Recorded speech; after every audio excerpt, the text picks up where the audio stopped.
Hello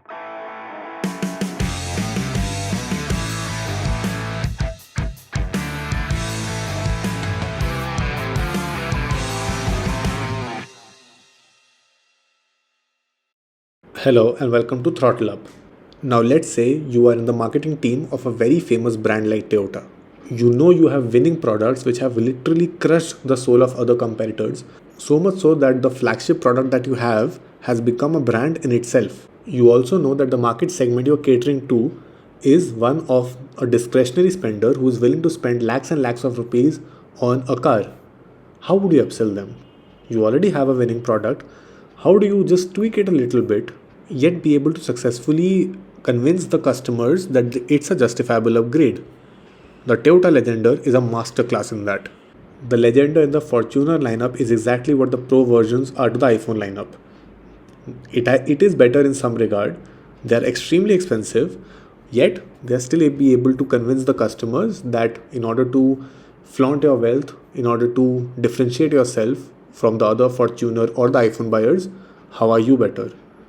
That is exactly what this Legender does. Welcome to the review of the 2022 Toyota Fortuner Legender. For the longest time, the biggest issue that the people had with the Legender was that it did not offer a 4x4 variant. Now Toyota has resolved that and they do offer a 4x4 variant with this 2.8 liter diesel as well. However, it is also available in the 4x2 option as well.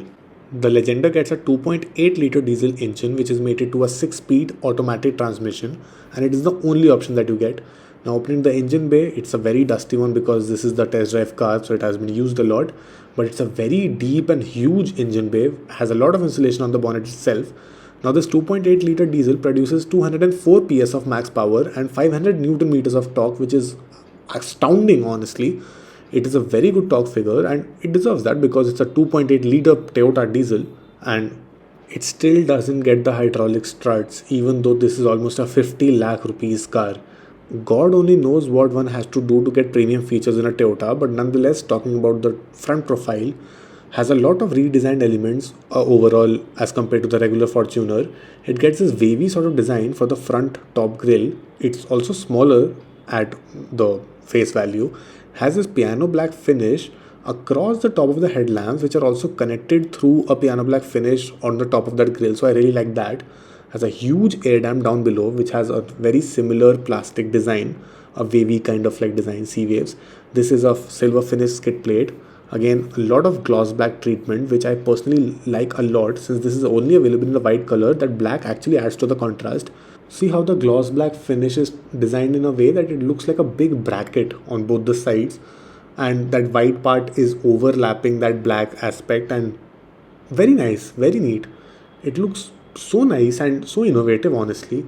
The headlamps are also something that you would definitely love. At least I do love that because it is an all LED setup. It's very sharp. It's way better than the Fortuner, which was actually already very nice as a headlamp unit. These are twin projectors which are LED setup, and that's all DRLs. And the indicators is down below right there, which is LED and gets the sliding function. The indicator could have been in the main headlamp unit, would have been much better looking, but nonetheless you do get that in the bottom. That is the fog lamp, which is finished in matte black. It's not that glossy black, so that's black, and but it's still LED nonetheless. Very bold, very imposing, exactly what you would expect from a Fortuner, and it's still even better than the regular Fortuner. So 10 on 10 for the front profile. Very nice, very SUV-ish like. Now the side profile is actually very long, it's tall, it's huge. I mean, that is exactly what you expect, right? I don't expect anything else from a Fortuner. But the length of the Legender is 4795 millimeters and the wheelbase is 2745 millimeters. Now, about the individual elements, it gets the ORVM in body color with the LED turn indicator, of course. There's no blind spot camera or anything like that, but there is a puddle lamp which illuminates in the dark. Now, for the other bits, the handles are not chrome, they are body colored. This is just part of an accessory kit. Although the chrome seal that you see runs across the side of that car, which you obviously get, it's not part of the accessory. I really like that treatment. The C-pillar glass is also huge. It gets the matte black dual tone finish with non-functional roof rails and a shark fin antenna as well, which is finished in black. One important and rather sad thing is that it only gets one color option, which is this one, the white body color and the dual tone black finish. There's no other color option available. For the wheel, it gets diamond cut dual tone alloy wheels with a tire profile of 265/60 R18. So it is a very nice tire size for a car of this dimension, and it is not under tired at all. I also like how they have made changes to the overall alloy design for the Fortuner Legender to differentiate it. So I really like that. Now onto the rear, some things that you see here are accessories like that plate on the bottom of that tailgate. That mustache like chrome design is also part of the accessory kit, so you do not get that. But overall, I love the tail lamps. They're very similar to what you get in the overall Fortuner as well. It gets the Legender badging, gets the Fortuner badging, and this black finish which is exclusive to the Legender. It has Fortuner written over it. It gets a rear washer and wiper, defogger, and a stop lamp, which is finished in this extended spoiler kind of design, which is integrated to the roof. So I really like that. Gets the chrome sill, which is again an extension of the overall chrome lining that you saw on the side profile. So overall, the entire car has that chrome finish running across the bottom of those windows. Now, the chrome line that you see on the top of that tail lamp is also an accessory. This is how the tail lamp looks when it's lit up. All LED treatment. The indicators are also sliding and they're integrated in the tail lamp. Although the reverse light is halogen, so I do not get the idea of that. But overall, I love the tail lamp treatment and how it looks when it's lit up. Legender badging in gloss black and chrome outlines. Now this chrome is part of the accessory kit. This Fortuner written right there is also part of the accessory kit. The brake lamps are down below, which are still again not integrated with the tail lamp. I don't know what's that about. On the front, the indicators are not in the headlamp. The brake lamps are not in the tail lamp. I don't know why is that. It gets single exhaust and the fifth wheel is at the bottom. It gets gloss black diffuser finish as well. There's no fake exhaust treatment going on whatsoever. There are the two brake lamps which are housed where usually the fake exhaust treatment is done. It gets the electric tailgate function for opening and closing the boot, which I appreciate and also expect from a car of this price. Now the official number for the boot space is 296 liters. However, when you put up the seats like I have right now, it has a lot of space and the 296 liter doesn't make sense. It is a decent number, but when the seats are down, there's hardly space to keep not more than 2-3 bags, so that number is useless. Although you do get hooks on the left and the right, the advantage is position to use the boot spaces when the seats are up like they are right now. In order to put them down, you just have to unhook it from the hook like I have right now and just push them down below with a decent amount of force so that they get locked. I'll save me and you the hassle and just complete it so that it looks like this. It is simple to understand how to put up or put down those seats, but it takes decent amount of effort. If you pull the rope, the backrest tumble down and they obviously get unlocked from the bottom as well. In order to put up, you have to extend your hand and put up the backrest like this, which I find really inconvenient. I shouldn't want to do this because I'm spending a lot of money at this point, and why would I want to do so much mehnat? So, but nonetheless, you have to do that. Now, that was for the boot space.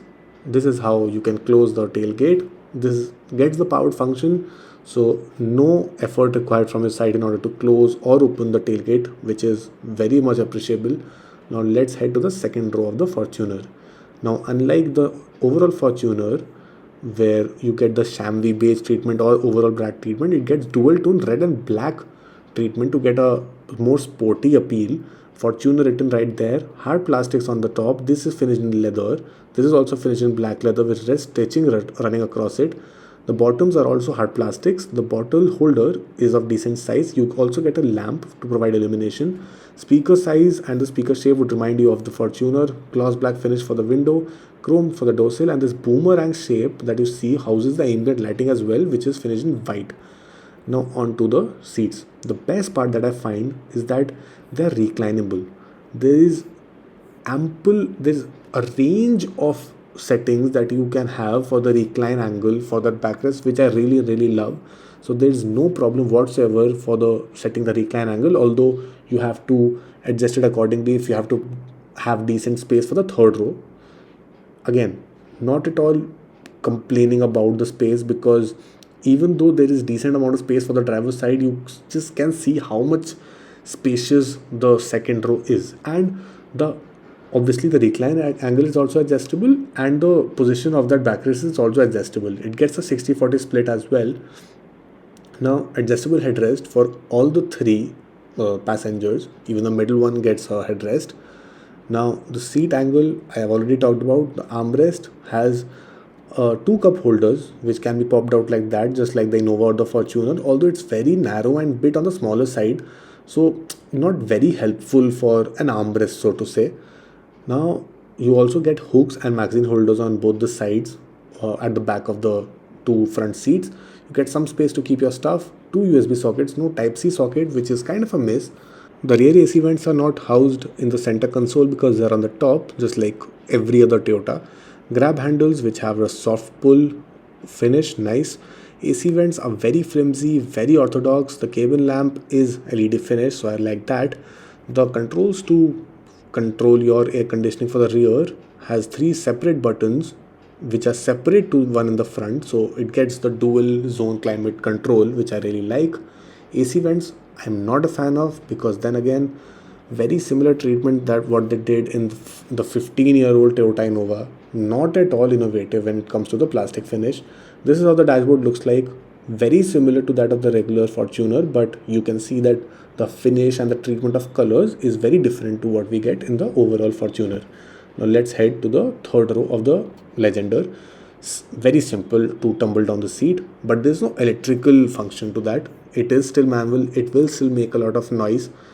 I was kind of expecting them to go all Mercedes and BMW and give this electric tumble down feature that Mercedes gives in the GLS. Would have been a really cool feature to have, since this is the flagship Toyota. Now for the third row, as you can see, there is not a lot of space on offer, but then again, the recline angle is put down at the maximum setting. The seats are also pushed back, so if I adjust it to a normal setting, if I have to sit in the second row, this is the decent space that I'll get on the third row. I'll still say what I say for almost pretty much every third row. It's best for kids. You get some space to keep your bottles and chargers and phones and whatnot. Similar kind of AC vents, but you do get AC vents for the third row, which is really nice. This seatbelt that you see is for the second row's middle passenger. Seatbelts for the side, adjustable headrest for the third row as well, but there's no armrest as such. I'll just get out of the third row because I do feel claustrophobic because the windows are closed, and for an adult it will get problematic. The best people to be in the third row are kids. Honestly, even adolescents will complain because they're growing and the legroom would not suffice, but then again, what can you do? It's a 7-seater technically, but I always feel that it is adequate for 5 adults at best. The 6th adult can go and then just lay down on the third row because they can't sit in an ideal scenario. Now let's move on to the cockpit of the car. Overall, the second and the second row specifically is a very good space to be in because of the adjustability, and whatever angle you want that seat on, it will go there. So I love the second row. The third row, you know my opinion overall. Now for the door pads, very similar to what we saw on the back doors. Gets this black leather finish with red stitching, which I absolutely love. This is also red. This is boomerang shape, which houses the in-bed lighting. Plastics? Why plastics? Why not soft plastic treatment? At least it would be a departure from the hard plastics. That is the gloss black finish, which houses all the controls. It gets the electric adjustment for the ORVMs. That's the foldability for the ORVMs. Lock unlock buttons. All the 4 power windows get auto up and down, which is really nice. 12-way electrical adjustability for the driver's side, which is obviously very appreciable. You can adjust it for lumbar support, backrest, overall position of the back seat, thigh support, everything. A huge dead pedal with 2 pedals, since this is an automatic. The levers that you see, the left one is to open the bonnet and the right one is for the fuel lid. The button that you see right there is to close or open the tailgate. The button above that is for the hands-free tailgate, and the one on the right, the top one, is for the parking sensor, and the below one is for the DPF, the diesel particulate filter system. It does not use AdBlue and uses a diesel particulate filter because this is the BS6 compliant version of the Legender.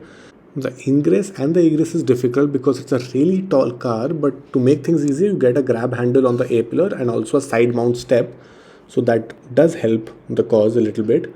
Now this is the instrument cluster which greets you. When you start the ignition, this is how it lights up. It does not do any swipe over or anything like that, but it's very good looking. I love these dials. The left is for the tachometer, which houses the temperature gauge as well.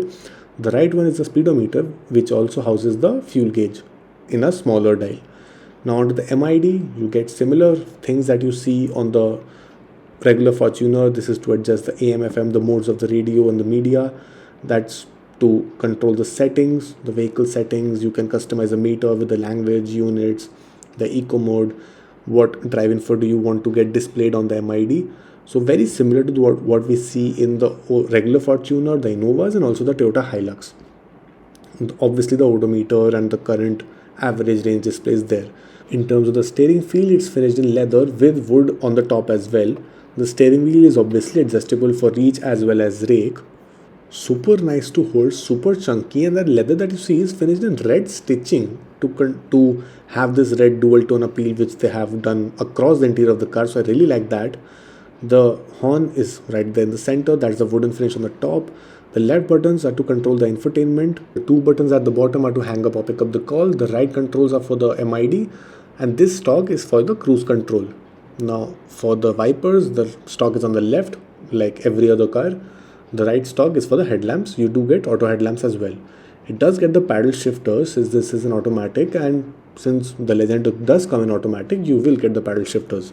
Now for the overall dashboard, very similar to the Fortuner, the regular one, but the color treatment is different because it gets the red and black treatment overall. Now for the AC vents, they're right on the top with this wavy cut for the dashboard. It gets the iconic Toyota clock, which still the treatment remains the same. The AC vents are nice to use, very sturdy, have the chrome slider. The dashboard is a bit on the taller side, but then every Toyota has that wavy, tall dashboard design. It gets the same 8-inch touchscreen infotainment system with these buttons and rotary dials for the volume and power as well. Now in order to change the theme, you can go to the theme settings and adjust it to make it black and red to go with the overall interior of the car. But I'll make it white and blue because I just love that aspect and the theme setting. Now it gets the overall features and the functions that you have normally seen in a Toyota car. It also gets the smart device link app connectivity as well. The connected car tech suite which Toyota offers has obviously the Apple CarPlay and Auto connectivity. It's finished in piano black and has this floating treatment, but it does not look out of place, so that's really nice. Overall, a very clean and a neat user interface and a touch infotainment system. They have not tweaked it because of the Legender. They have kept it the same, and that is appreciable. The buttons are obviously a very nice touch. Now the pillars that you see which cover the touch screen are finished in black leather and this soft red treatment to go with the overall interior, which I really like, and it adds to the boldness of that. Now it was finished in black and chamois leather for the regular Fortuner, but this has to be black because that's the overall theme of the car. Now you get proper buttons to control the air conditioning functions. You also get obviously the auto climate control and the dual zone to adjust the rear AC vents as well. So it gets a dual zone climate control. Very nice. It's finished in gloss black plastic, so it looks very classy. You do not feel that they have done cost cutting in the controls or given cheap looking, but all the cheap looking plastics have been used here. This is, can you believe it, this is for ventilated seats in a 50 lakh rupees car. Just look at those controls. It seems to be a headlight leveler in the Alto. It is very bad. It is super bad. Even the lids are not of very nice quality. You do get a 12-volt socket and a USB. There's no Type-C on offer, but I hate the plastic and the treatment that they have done here. The Legender gets a wireless charger, and you do not get that in the regular Fortuner, so this is exclusive to the Legender. Now this is to have access to the cup holders. I love this black gloss wood treatment that they have done. I have kept the key fob in the cup holder, so this is the key fob. I love this key fob. It is huge, just like the car. You get 3 buttons with the Toyota badging right there, silver garnish, and Fortuner written on the other side. It's very bold, it's very nice, very classic key fob. I love this treatment actually. It feels that it's from an expensive car, just like it should, so I really appreciate that. The center console armrest is very broad, 2 people can easily keep their arms, and it has decent space, no sockets or anything like that. Now these buttons are to control the sport modes, normal mode and eco mode. That's for the auto start stop enabler and the traction control button. This is the gear knob. Since you only get an automatic option in this Legender, this is the automatic 6-speed torque converter gearbox. All of that is okay, but it still does not get the electric parking brake and gets a manual handbrake. Toyota cannot hide the fact just by finishing it in leather. You still do not have an electric parking brake, which is very, very sad. Now to the glove box, you get twin function as I mentioned earlier. It's finished in leather, it's soft touch. The bottom glove box is finished in all plastic, so there's no use of soft plastics or leather as such, but you can lock it to secure your valuables. It also says Fortuner on the top glove box, which also gets the cool function actually. Now this is hard plastic, this is soft, this is inconspicuous, but there's no AC vent there, but that's still plastic. A tall dashboard, this is leather finish with red stitch again, the top of the instrument cluster which houses it. So I really like that. You get tweeters on the A-pillar and the grab handles for the A-pillar as well. Now for the co-driver side sun visor, you get a mirror with the lamp which automatically turns on when you remove the lid from the vanity mirror itself, so that's nice. You also get a vanity mirror on the driver side as well, and you also get the lamp. Now if you want a sunroof, look towards the Toyota Hyrider, because even the Legender does not get one. A 15 lakhs car would get you one, but a 50 lakhs car won't.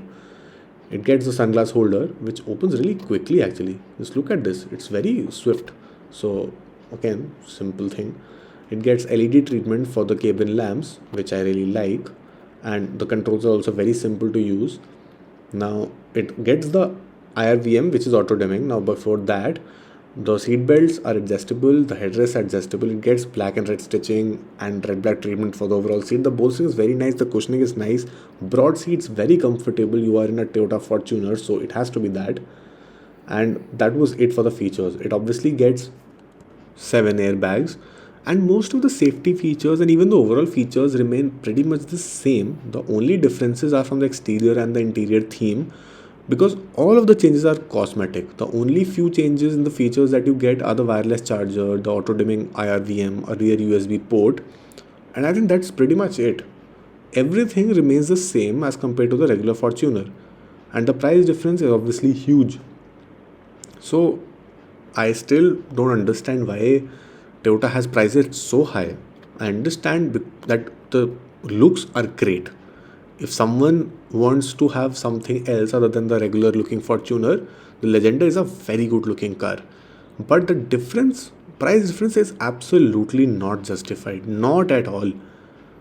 If you look at the two-wheel drive of the regular Fortuner, the diesel automatic versus the diesel automatic 4x2 of the Legender, there's a price difference of almost 5 lakhs, because this one would cost you 42 lakhs, whereas the regular Fortuner would cost you 37. Similar is the case for the 4x4 diesel automatic. The regular one would cost you around 40 lakhs for the 4x4 automatic diesel, and the Legender would cost you ex-showroom of 45. 5 lakh rupees difference for what? At this point, I'll again say that it is basically the similar strategy as to what Apple does, just taking advantage of brand loyal consumers and trying to make few bucks off them, because you know that they will come to you at the end of the day and you have a winner product. So why not charge them when they're willing to pay? They have the discretionary income, they like your product, they will anyway buy your product only, and they are not going to someone else. So why not give them a better proposition to differentiate themselves and also give them an opportunity to show off their status and wealth? So I think that is what the construct and the entire pretext of Fortuner Legender is. Anyhow, the Legender is still a very good car. It may be overpriced, but it does not take away the fact that it's still a very, very, very good looking car with all the features that you would need in this price segment. The sunroof is a bit of a miss though. The sunroof would have been a really nice touch and it would have sold like hotcakes. Just imagine a Toyota Fortuner with a panoramic sunroof.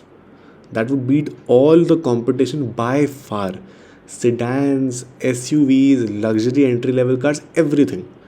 It would have been the perfect product at that price with an amazingly good 2.8 liter diesel engine with the option of buying a 4x4, the looks of which are legend. Wait for it, dairy.